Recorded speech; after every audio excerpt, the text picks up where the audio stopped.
Hello, magandang araw sa ating lahat. Okay, so ganito na lang gagawin natin.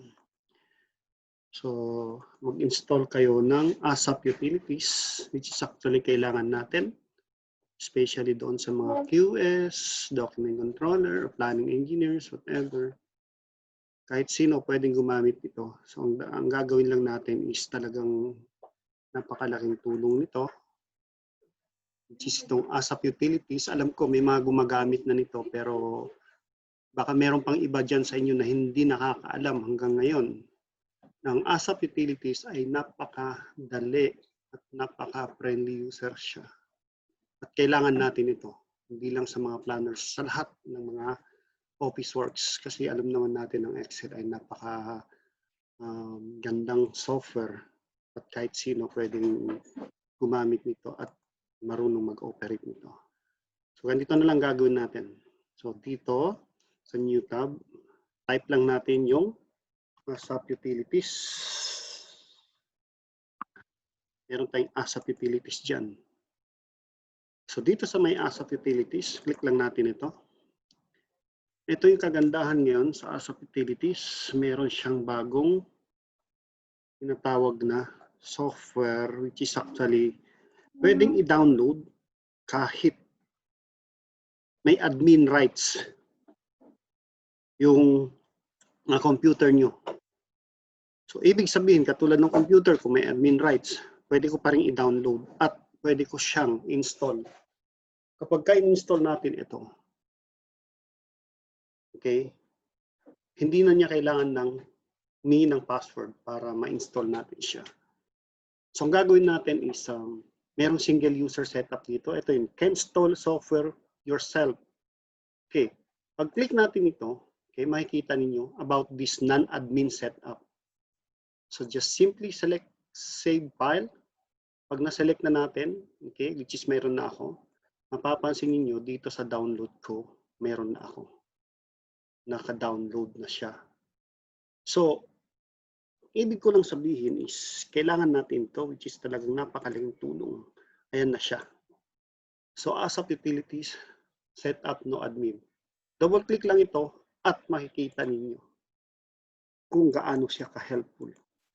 Ito na, assuming meron na tayo noon, na-install na natin. Okay? Next lang. Wala na kayo ibang gagawin kundi yun. Then, open natin yung Excel sheet. I mean, Excel MS Office natin. Ayan. So,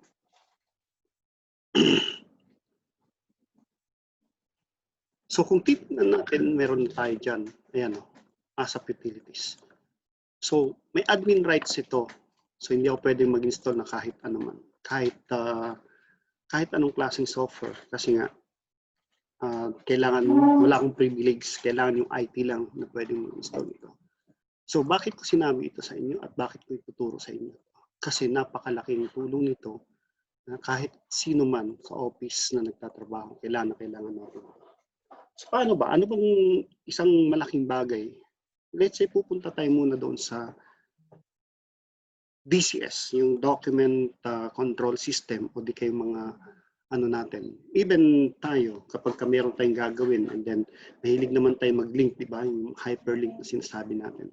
So dito, pwede natin i-hyperlink yung buong folder na meron kayo doon sa isang drive sa ninyo or sa documents. So paano natin gagawin yun? Mapapansin nyo kapag yung Excel, standard Excel lang na meron tayo during the installation, ito lang makikita nyo wala yung ASAP utilities. So once na na-install natin yung ASAP utilities, magkakaroon na kayo. At ito yung mga functionality na available doon. So paano natin gagawin? Bibigyan ko kayo ng example lang na kahit isa, yung pinaka-common na ginagawa natin sa office, in particular doon sa mga linking of files na hindi na natin kailangan hanapin. Isang click lang, makikita na nyo. Hindi na kailangan pumunta ng folder and then search for it and then katapos noon, open natin. Dito immediately, once na link na natin siya, click lang natin yung link. Kahit anong klaseng document, PDF, image, Excel, AutoCAD, Primavera, kahit ano, pwede niyang i-open in the same window. So, example, gagawa tayo noon. Ngayon, dito sa ASAP Utilities, ang gagawin lang natin is yung file and system. And then, meron tayong number 24, which is yung create a list of file names and properties in a folder. Click natin to. Yan, pag click natin, ayan, makikita ninyo, meron siyang lalabas na folder. Pwedeng i-click yung include subfolders, pwedeng hindi. Ang ibig sabihin ng subfolders, doon sa isang folder, meron pang ibang folder na pwede niyang i-include once na na-click natin yung okay. And then you have to check also the create hyperlinks to the files kung kailangan. Kasi syempre ito yung importante. Kailangan natin to para sa ganun. Pag-click natin doon sa isang folder, sa isang file na gusto natin i-open, magkakaroon siya ng hyperlinks. Pwede rin show only files modified or created the past, show details, okay? So depende sa atin kung anong gusto natin. Kung choose details, makikita ninyo nandito lahat to. So pwedeng all, ayan, select natin all, pwedeng none. Once pwede rin i-select ito and then invert, yung selected natin, yun ang hindi masiselect. Di kaya all and then none.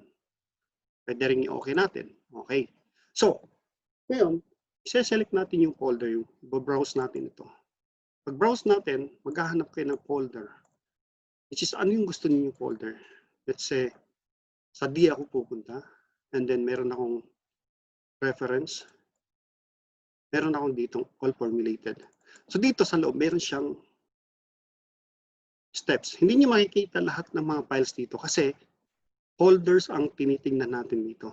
Okay, folders na yun. Pero yung mga files nun sa loob, automatic, magkikreate na siya ng hyperlink. Kasama na to. Okay. So, select natin, okay. So, pag select niyo ng okay, kahit saan kayo pupunta rito, doon, kung halimbawa kung saan na-select yung cells na yun, yun yung, doon siya mag-start. O di kaya pwedeng in a new workbook. So, ibig sabihin, magkikreate siya ng panibagong workbook at hindi dito. So, assuming ito ang gagamitin natin and then select okay. Yun. So yung makikita ninyo ngayon, okay? Ang makikita niyo ngayon is ito. Yan. Okay, saglit lang. So, ito yung mga folders na nakalink doon. I mean, mga files na nakalink doon sa isang folder. So, dito naman sa isang folder, parent folder ito. Ito naman yung folder na nandoon sa loob ng isang folder na sinama natin. So, pag-click natin ito, halimbawa lang ito. So, yes lang natin siya. And then makikita niyo ito yung tinatawag natin na, ayan. So, PDF yan, PDF. Naka-PDF yan. Okay? So, again, assuming dito tayo sa Excel. Itong Excel na ito, makapansin nyo, ito yung mga i-open natin. Pag open ko nito, then yes. Okay. Ayan. Okay. So, ito yung folder. Ito yung, ito yung Excel na nandoon mismo sa loob ng isang folder na pwede natin siyang i-open. So, ganun ka useful itong ASAP Utilities. Dapat talaga kailangan ninyo. At hindi lang yun, ituturo ko sa inyo sooner or later, depende sa request natin, kung ano ang gamit ng mga itong lahat na to. Isa-isahin ko sa inyo ito once na magkaroon tayo ng time. Well, yung sinasabi natin dito is gaano siya kahalaga. Instead na mag-spend tayo ng time para i-link natin yung lahat ng mga tinatawag natin itong files natin. Pero dito, sa isang click mo lang, makikita mo na lahat kung ano yung dapat mong kailangan. So, dito muna tayo. At ang susunod nating video, abangan na lang natin. At depende sa request niyo kung ano man yung gusto nyong i-post ko or kung anong questions niyo. Pwede kong isama rito. At gagawa tayo ng video alang-alang sa mga request niyo. Tulad ng mga to. Pwede. Ito, Excel ito. Pero sa Primavera or whatever kung ano yung mga request niyo, pwede natin gawin yun. So, pwede natin i-modify ito. pwede natin i-modify yan. So may mga formula tayo dyan na pwedeng gawin. At ituturo ko rin sa inyo kung ano ang dapat natin gawin. So far, yun muna tayo. At maraming salamat. Abangan na lang natin yung susunod na video. Maraming salamat sa inyo.